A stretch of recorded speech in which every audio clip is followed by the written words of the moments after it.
अब गांव में भी हर महीने पैसा वसूलेगी सरकार। नया नियम पूरे भारत में होने जा रहा है लागू। जी हां, 16वें केंद्रीय वित्त आयोग की सिफारिशों के आधार पर ऐसी व्यवस्था तैयार की जा रही है जिसके तहत गांवों की ग्राम पंचायतों को आर्थिक रूप से अधिक आत्मनिर्भर बनाने पर जोर दिया जा रहा है। इसका उद्देश्य ये है कि पंचायतें केवल केंद्र और राज्य सरकार से मिलने वाले फंड पर निर्भर न रहे, बल्कि अपने क्षेत्र के विकास के लिए स्थायी स्तर पर भी राजस्व जुटा सके।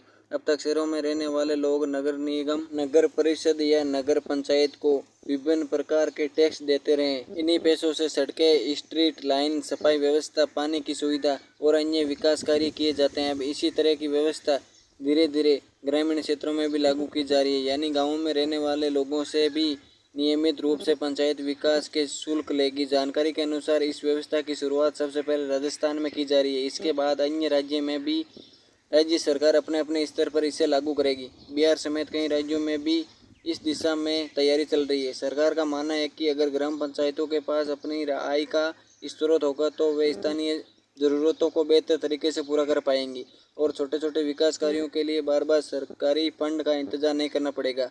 अब कब से ये व्यवस्था लागू होगी, कितने रुपए आपको देना पड़ सकता है, पूरी जानकारी हम आपको देंगे।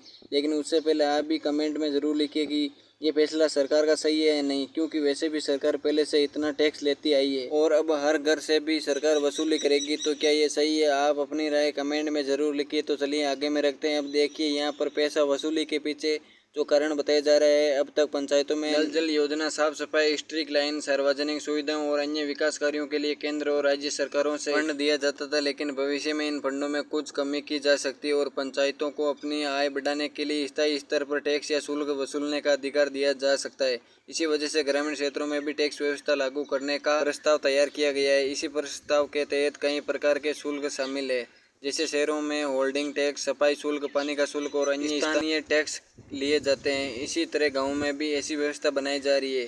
पंचायती राज विभाग के प्रस्ताव को वित्त विभाग की मंजूरी मिल चुकी है और अब आगे कैबिनेट की स्वीकृति मिलने के बाद इसे लागू करने की प्रक्रिया आगे बढ़ाई जाएगी। सबसे खास बात यह है कि कृषि और व्यावसायिक भावनाओं के लिए अलग अलग टैक्स निर्धारित किया जाएगा।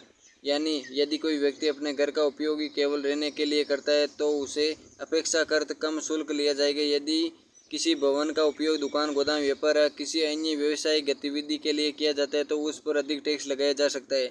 इतना ही नहीं, भवन किस स्थान पर स्थित है यह भी टैक्स की राशि तय करने में महत्वपूर्ण भूमिका निभाएगा।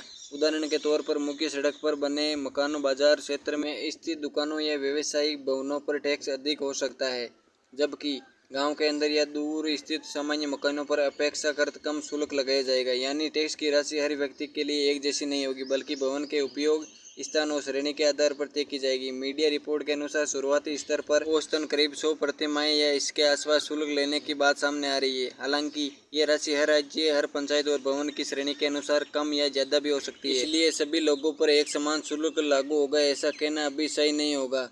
फिलहाल ये व्यवस्था 16वें केंद्रीय वित्त आयोग की सिफारिशों के आधार पर तैयार किए गए प्रस्ताव का हिस्सा है। जहां संबंधित राज्य सरकारों और उनकी कैबिनेट इसी प्रस्ताव को मंजूरी देगी, वहां नियमों के अनुसार इसे लागू किया जा सकता है। गाँव में रहने वाले लोगों के लिए आने वाले समय में यह बड़ा बदलाव साबित हो सकता है, क्योंकि पहली बार पंचायतों को स्थानीय स्तर पर नियमित आय जुटाने की दिशा में इतना बड़ा कदम उठाया जा रहा है। इसी प्रस्ताव के तहत गाँवों में साफ सफाई की बेहतर व्यवस्था, स्ट्रीट लाइन के रखरखाव, पेयजल आपूर्ति और अन्य सार्वजनिक सुविधाओं के लिए अलग अलग शुल्क या टैक्स लेने की व्यवस्था बनाई जा रही है। खास तौर पर हर घर नल जल योजना के संचालक और रखरखाव के लिए भी उपयोगकर्ताओं से अनिवार्य शुल्क लेने का प्रस्ताव सामने आया है, ताकि इन योजनाओं का खर्च स्थानीय स्तर पर ही पूरा किया जा सके। फिलहाल राजस्थान में इस दिशा में सबसे पहले तैयारी की जा रही है, जबकि बिहार, उत्तर प्रदेश, मध्य प्रदेश, छत्तीसगढ़, महाराष्ट्र और अन्य राज्यों में भी भविष्य में ऐसी व्यवस्था लागू करने पर निर्णय लिया जा सकता है। तो आपको क्या लगता है, क्या ये फैसला सरकार का सही है? क्या वाकई में ऐसी वसूली का कोई फायदा